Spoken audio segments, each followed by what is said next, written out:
জন্মদিবসে আবাহনী সংঘের এই অনুষ্ঠানে এবং চেতনা নাট্যগোষ্ঠীর আমন্ত্রণে আমি আজ এখানে উপস্থিত হয়েছি। আবাহনী সংঘ এবং চেতনা নাট্যগোষ্ঠীকে জানাই ধন্যবাদ।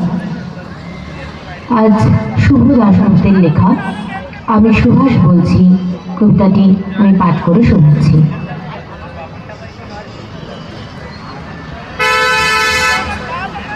তোমার পাথরে দিয়েছি মালা, এত মালা এত ফুল, তুমি ঢাকা পড়ে গেছো।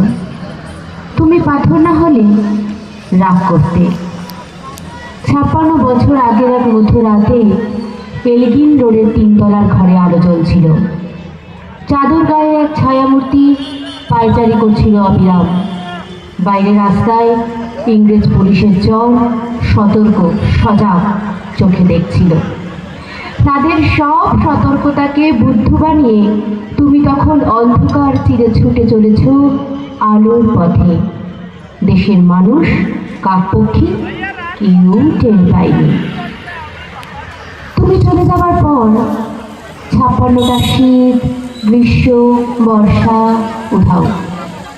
তুমিও সেই থেকে প্রত্যেক জানুয়ারিতে পৃথিবীর এপাড়া ওপাড়া সব মাটিতে তোমার অরস্বর পায়ের ছাপ, সব রাইফেলে তোমার বুকের বারুদ, সব কুচকাওয়াজে তোমার স্বপ্নের ছন্দ।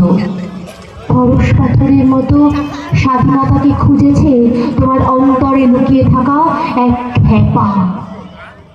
তোমার গন্তব্য ছিল স্বাধীনতা, তোমার পথ ছিল স্বাধীনতা, তোমার স্বপ্ন ছিল স্বাধীনতা, তোমার প্রেম ছিল স্বাধীনতা।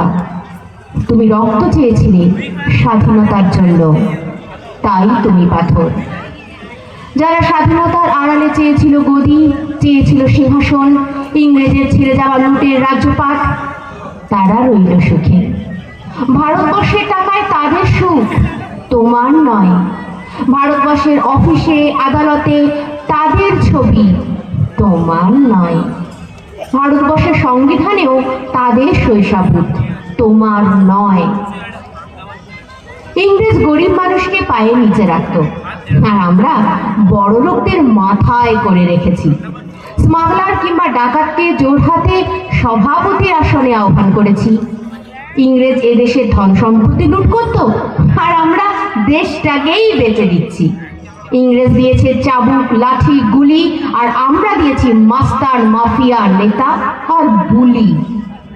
ইংরেজ দিয়েছে কালাপানি সেলুলার জেল, আর আমরা দিয়েছি টিভিতে সুপার হিট মোকাবিলা আর আইনসভায় আয়ারাম গয়ারামের খেল। 56 বছর আগের এক মধ্যরাতে পরাধীনে দেশ ছেড়ে তুমি চলে গিয়েছিলে স্বাধীন এক স্বদেশে ফিরে আসার স্বপ্ন নিয়ে। তুমি ফিরে আসনি।